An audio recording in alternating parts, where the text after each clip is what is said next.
So here we have the Kia Sportage 2 1.6 GDI on a 68 plate. I'm going to start off by showing you around the outside of the car, and then we'll hop in and run through some controls on the inside. From the outside you can see it's a 5-door car with alloy wheels and tinted windows.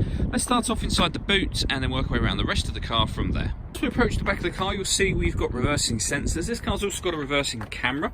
Plenty of boot space with that 60/40 split folding rear seat, and then underneath this tray section even more space should you need it.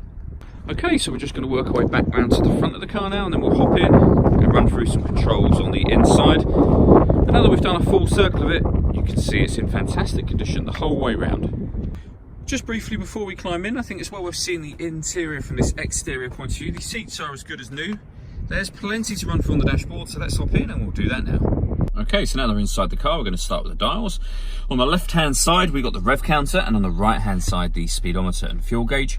In the middle, you can see you have a digital readout for the speedometer as well. And then beneath that, the total miles on this car are being displayed, and they are 4,332. You can change information that's displayed in that central menu by using buttons on the steering wheel for various different menu screens, and then within those menu screens various different bits of information are all accessible, and that's done by using the buttons on the right hand side of the steering wheel here. We've also got cruise control over on that side of the steering wheel, and then on the left hand side we've got stereo controls. We have the ability to answer and end phone calls, and we've got voice activation for the phone. So hit that button, ask it to dial anyone in your contacts list, and it can do that for you without you having to take your phone from your bag or pocket. That is, of course, once you've paired up your phone, and that is done over on the central screen just here. If we hit all menus, you can see that you've got your phone menu in the top left there. This car's got satellite navigation. There's a full video showing exactly how that works on both our website and our Facebook page. There's also a video on there showing how Apple CarPlay works, which is well worth checking out. If we go back to the home screen, you can access your music directly from here. This car's got DAB, FM and AM radio all available to us.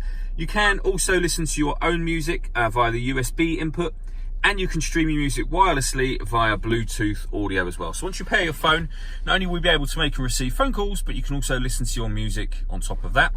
And I mentioned this car has got a reversing camera. You can see that there. It's a full color camera with guidelines showing you what direction the car is headed in relation to the image that you see on the screen. Working our way down, we've got the dual zone climate control. So you can adjust the temperature on the passenger side and the driver side, and all adjustments show at the top section of this screen. So you can see driver temperature I'm adjusting, passenger temperature, fan speed up or down. You can turn the air conditioning on, it shows up there, or off again. And of course all the buttons are down here. So fan speed up, fan speed down, air conditioning on or off, or you can hit auto.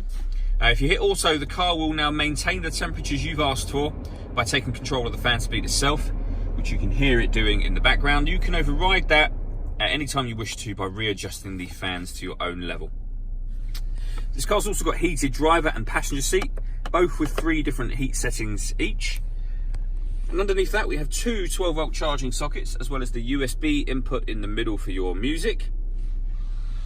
And we have a 6-speed manual gearbox. All that leaves me to say is thank you for taking the time to watch this video.